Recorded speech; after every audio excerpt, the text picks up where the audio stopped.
សួស្តីអ្នកទាំងអស់គ្នាសម្រាប់ព្រឹកនេះខ្ញុំចេញមកហាត់ប្រាណហើយឥឡូវនេះយើងបានជិះប្រហែលជាខ្ទង់បាន3ទៅ4គីឡូទេឥឡូវនេះកង់គ្នារបស់យើងត្រូវបានបែកជាងចូលមកកង់ហើយយើងបន្តដំណើរទៅមុខទៀតប៉ុន្តែសម្រាប់ថ្ងៃនេះខ្ញុំមិនដឹងថាយើងទៅណាដែរទេយើងចាំសួរបងសុកក៏ជាមេក្រុមសម្រាប់នាំផ្លូវនេះផងដែរយើងទៅណាដែរបង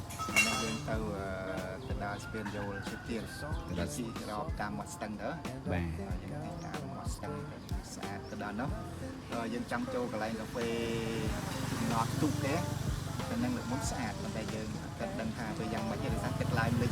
បាទទឹកឡើងលិចប៉ុណ្ណឹងស្អាតមែនតែមកយើងអាចឆ្វែលទៅខាងគុំបលាំងតិចហើយយើងកាច់ចូលមកយ៉ាអញ្ចឹងដូចយើងឆ្ងាយគួរសមដែរណាបងឆ្ងាយគួរសមដែរ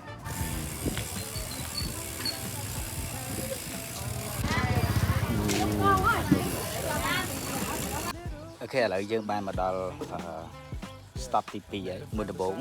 យើងថាយើងឈប់នៅស្ពានយល់ប៉ុន្តែដោយសារតែស្ពានយល់គឺមានកម្មវិធីបែរជាគេធ្វើកម្មវិធីឆ្លងស្ពានយល់ឃើញគេមានដោតទង់សាសនាហើយមានអ៊ំចាស់គាត់មក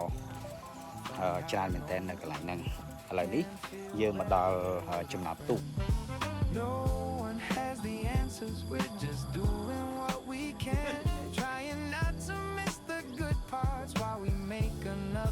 យើងថាមករកញ៉ាំកាហ្វេនៅកន្លែងនេះប៉ុន្តែសោកស្ដាយមែនតើអត់ដឹងថាម្ចាស់គាត់ទៅណាអូខេបន្ទាប់ពីយើងចេញពីកំពង់ទូកមកឥឡូវនេះយើងមកដល់កន្លែងញ៉ាំអីទៅតាមផ្លូវវិញញ៉ាំគេមិនកាទៀវដែរខ្ញុំយកកាទៀវសាច់ជ្រូកបាទកាទៀវសាច់ជ្រូកបងខ្ញុំ Mix Mexico Mix Mexico How about you Yes What food Oh pork and rice Yeah rice ជ្រូក rice ជ្រូក rice ជ្រូកអញ្ចឹងបន្ទាប់ពីយើងស្រស់ស្រូបអាហារពេលព្រឹកហើយឥឡូវនេះយើងបានធ្វើដំណើរមកដល់ពរអកហើយតុបតែងដើម្បីឲ្យយើងមកទៅវិជាខ្លះបាទឃើញដើមឈើ clean កង់ហាត់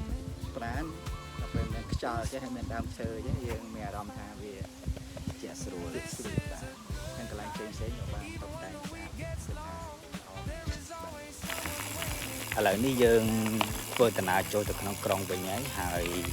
វីដេអូរបស់ខ្ញុំមានតែប៉ុណ្្នឹងទេអញ្ចឹងយើងជួបគ្នានៅវីដេអូក្រោយទៀត